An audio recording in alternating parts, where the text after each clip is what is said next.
अगर आप लोग किसी ऐसे एग्जाम की तैयारी कर रहे हैं जिसमें जीके और जीएस से क्वेश्चंस पूछे जाते हैं, चाहे वो सिविल सर्विस का एग्जाम हो, स्टेट पीसीएस का एग्जाम हो, चाहे आपके वनडे एग्जाम हो, तो एक क्लास से आप लोगों के लिए काफी उपयोगी रहने वाली है।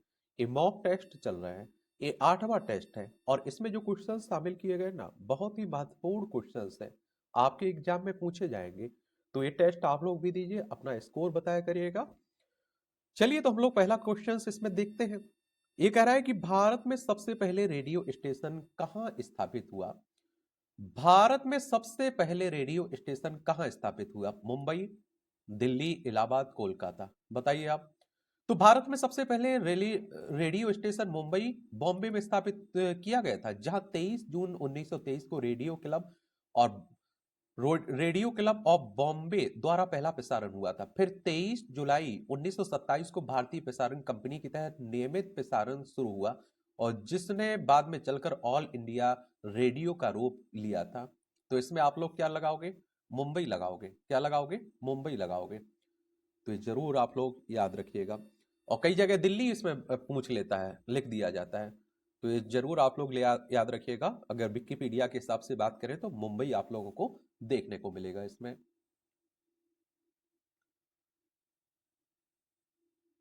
अगले क्वेश्चन की तरफ चलते हैं हम लोग। ये कह रहा है कि भारत का सबसे पुराना स्टॉक एक्सचेंज कौन सा है?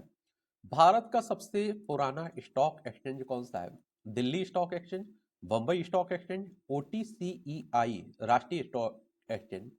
तो भारत का सबसे पुराना स्टॉक एक्सचेंज कौन सा है? Bombay stock exchange, BSE. और जिसकी स्थापना 1875 में हुई थी, मुंबई में देखने को मिलेगा। कहां है? बी ऑप्शन बिल्कुल राइट है। कब हुई थी इसकी स्थापना?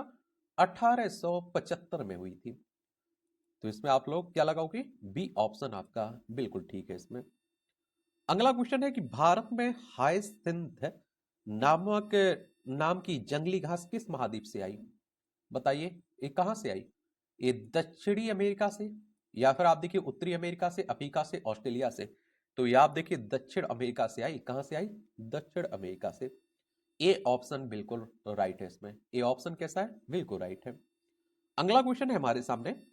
पितिवर्ष हाथी महोत्सव कहाँ मनाया जाता है? पितिवर्ष यानी कि हर साल हाथी महोत्सव कहाँ मनाया जाता है? श्री गंगानगर में, जयपुर में, और फिर आपका अजमेर, जोधपुर। तो ये आप देखते हैं कि हाथी महोत्सव मुख्य रूप से राजस्थान के जयपुर में प्रतिवर्ष मनाया जाता है, जो होली के आसपास होता है। तो इसमें क्या लगा दोगे आप लोग? जयपुर। क्या? जयपुर। इसमें आप देखते हैं कि आपका बी ऑप्शन बिल्कुल राइट है। राजस्थान की बात करें तो क्षेत्रफल में सबसे बड़ा राज्य है, 3,42,239 वर्ग किलोमीटर में फैला हुआ है।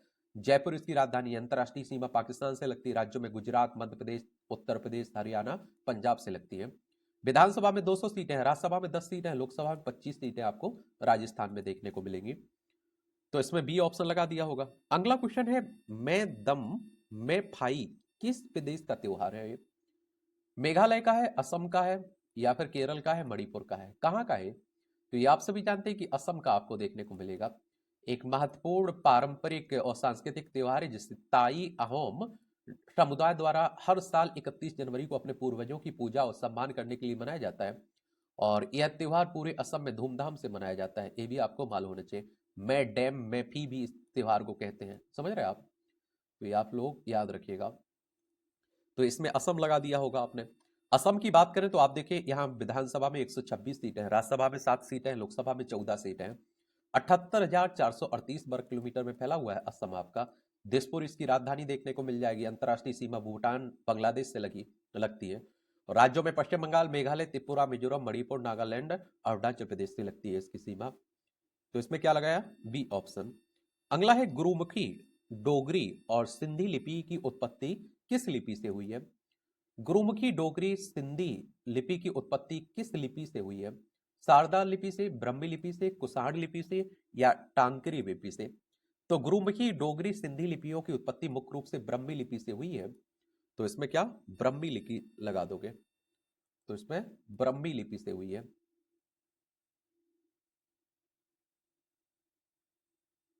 और ब्रह्मी लिपि से विकसित हुई, और शारदा लिपि से हुई है, जो खुद ब्रह्म परिवार का हिस्सा है।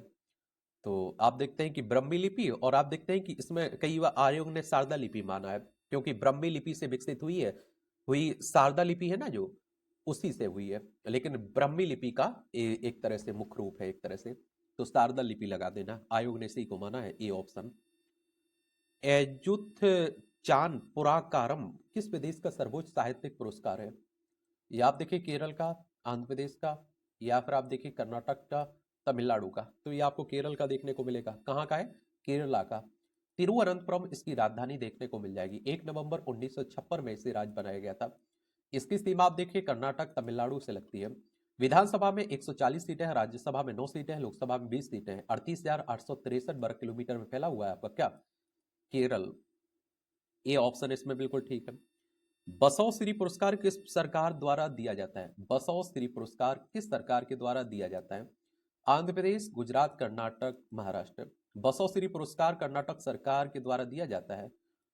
ये 12वीं सदी के समाज सुधारक और दार्शनिक बसवेश्वर के नाम पर सामाजिक न्याय, समानता, मानवतावादी कार्यों के क्षेत्र में उत्कृष्ट योगदान के लिए व्यक्तियों को सम्मानित किया जाता है।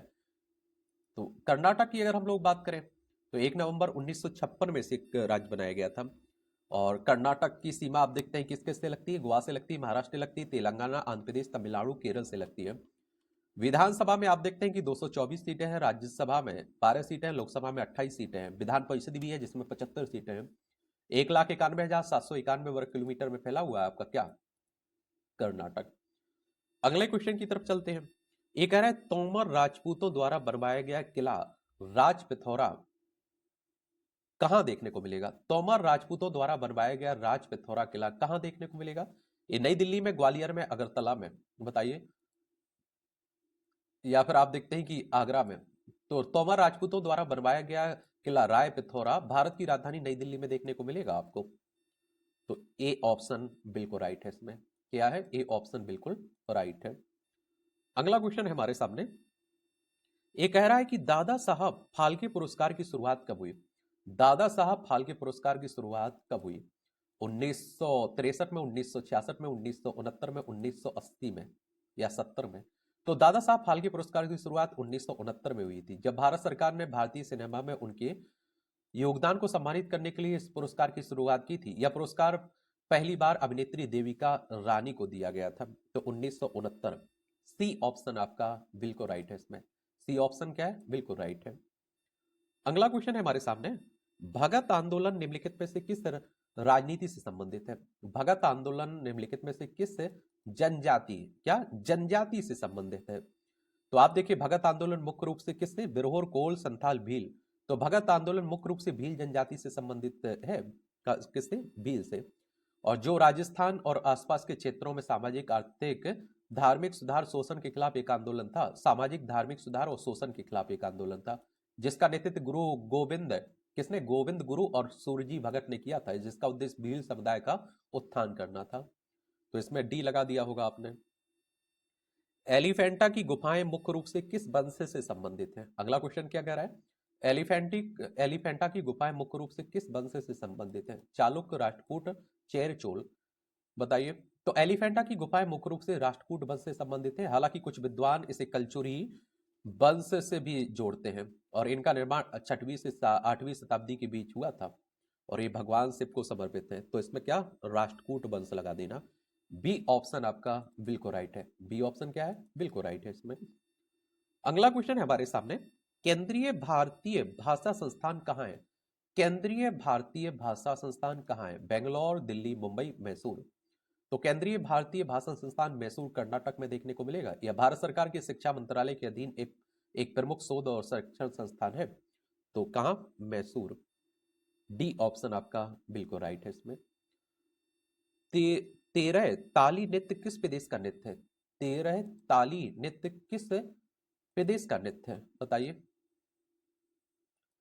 मध्य प्रदेश, राजस्थान, सिक्किम, या फिर आप देखते हैं छत्तीसगढ़, किसका है? तो तेरह ताली ये राजस्थान राज्य का एक प्रमुख लोक नृत्य है, जो मुख्य रूप से कामड़ जनजाति की महिलाओं द्वारा किया जाता है, जिसमें वे अपने शरीर पर 13 मंजीरे बांधकर बैठक नृत्य करती हैं, और पुरुष पृष्ठभूमि वाद्य यंत्र बजाते हैं, और लोक देवताओं को भजन भी गाते हैं इसमें। तो इसमें क्या? राजस्थान। बी ऑप्शन आपका बिल्कुल ठीक है। अगला है दोनी पोलो किस प्रदेश की जनजाति का धर्म रीति है? डोनी पोलो किस प्रदेश की जनजातियों का धर्म रीति है? ये अरुणाचल प्रदेश, मेघालय, सिक्किम, नागालैंड। तो डोनी पोलो भी कहते हैं इसे। मुख्य रूप से अरुणाचल प्रदेश और असम के तानी बाप देखते हैं कि अन्य तिब्बती बर्मी जनजातियों को स्वदेशी धर्म रीति है ये। तो इसमें अरुणाचल प्रदेश जरूर लगाना, आप क्या अरुणाचल प्रदेश लगा देना इसमें। चलिए अरुणाचल प्रदेश के बारे में बात कर लेते हैं। ईटानगर इसकी राजधानी। अंतर्राष्ट्रीय सीमा भूटान, चाइना, म्यांमार से लगती है। राज्यों में असम और नागालैंड से लगती है इसकी सीमा। समझ रहे हैं। और इस यहाँ विधानसभा में कितनी सीटें हैं? 60 सीटें हैं। राज्यसभा में 1 सीट है, लोकसभा में 2 सीटें। 83,743 वर्ग किलोमीटर में फैला हुआ है। इसे 21 जनवरी 1972 में केंद्र शासित प्रदेश बनाया गया था। 20 फरवरी 1987 में इसे पूर्ण राज्य का दर्जा मिला था। निम्नलिखित में से कौन सी गुफाएं महाराष्ट्र में नहीं है? निम्नलिखित में से कौन सी गुफाएं महाराष्ट्र में नहीं है? बाघ की गुफाएं, भज की गुफाएं, बेड़सा की गुफाएं और एलोरा की गुफाएं। महाराष्ट्र में उदयगिरी गुफाएं, मध्य प्रदेश में भीमबेटका की गुफाएं मध्य प्रदेश में देखने में स्थित है, नहीं है। कहाँ? महाराष्ट्र में उदयगिरी गुफाएं मध्य प्रदेश में है और भीमबेटका की गुफाएं भी मध्य प्रदेश में है। ये आप देखते हैं महाराष्ट्र में नहीं है। जबकि अजंता, एलोरा, कार्ला, भाजा जैसी गुफाएं महाराष्ट्र में देखने को मिलेंगी।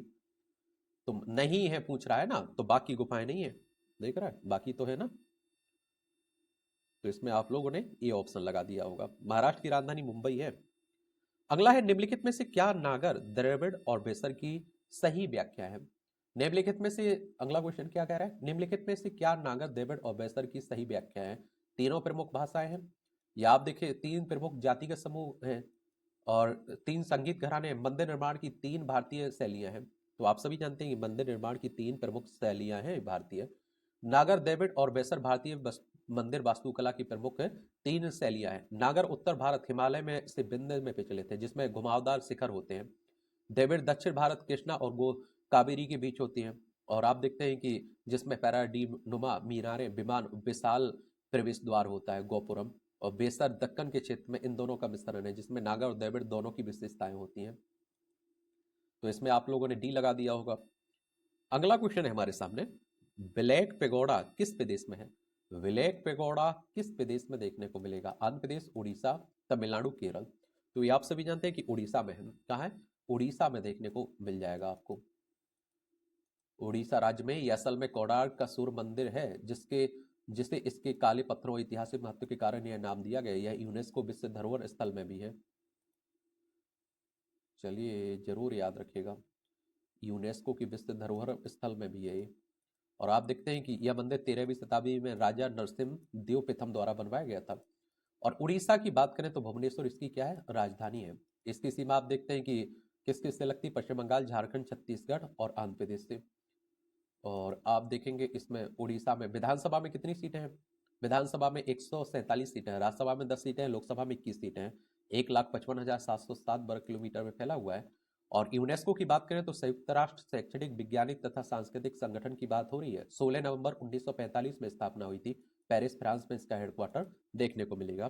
तो बी ऑप्शन लगा देना इसमें। मैत्री मंदिर कहाँ स्थित है? मैत्री मंदिर कहाँ स्थित है? पुडुचेरी में, और अब देखिए आंध्र प्रदेश में, तमिलनाडु में, केरल में। तो मैत्री मंदिर कहाँ? पुडुचेरी में देखने को मिलेगा। ये ऑप्शन बिल्कुल ठीक है। अगला क्वेश्चन है हमारे सामने, ये कह रहा है इस्कॉन की स्थापना कब हुई?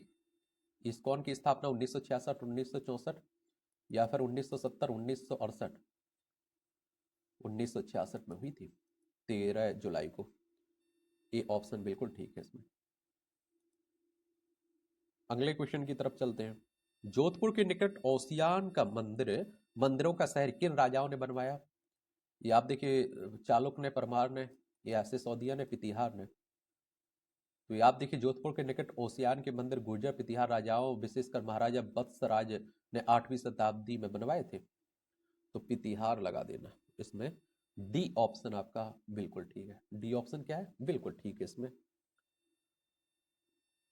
एमराल्ड बौद्ध का मंदिर कहाँ है? एमराल्ड बौद्ध का मंदिर ये आप देखिए कंबोडिया में है, लाओस में है, वियतनाम में है, थाईलैंड में है। तो भैया ये कहाँ है? थाईलैंड में देखने को मिल जाएगा आपको। डी ऑप्शन आपका बिल्कुल ठीक है। लेकिन निम्नलिखित में से कौन सा त्योहार यंत्र पूजा के रूप में मनाया जाता है? विश्वकर्मा जयंती, ज्योतिबा फुले जयंती, प्रजापति जयंती, परशुराम जयंती। तो आप सभी जानते हैं कि विश्वकर्मा जयंती मनाई जाती है। ए ऑप्शन आपका बिल्कुल ठीक है। ए ऑप्शन क्या है? बिल्कुल ठीक है। भारतीय कथाओं के अनुसार निम्नलिखित में से किसने शिव का तांडव स्तोत्र गाया था? कुबेर ने, रावण ने, कपिल ने, विभीषण ने। तो आप सभी जानते हैं रावण ने। किसने? रावण ने। बी ऑप्शन बिल्कुल ठीक है इसमें। राष्ट्रीय कबीर सम्मान किस प्रदेश की सरकार द्वारा दिया जाता है? राष्ट्रीय कबीर सम्मान बताइए। मध्य प्रदेश सरकार के द्वारा, उत्तर प्रदेश सरकार के द्वारा, महाराष्ट्र, पंजाब, किसके द्वारा? तो आप देखिए, राष्ट्रीय कवि सम्मान मध्य प्रदेश सरकार द्वारा भारतीय भाषाओं की कविता में उत्कृष्ट योगदान के लिए दिया जाने वाला एक प्रतिष्ठित साहित्यिक पुरस्कार है। मध्य प्रदेश की बात करें तो भोपाल इसकी राजधानी देखने को मिलेगी।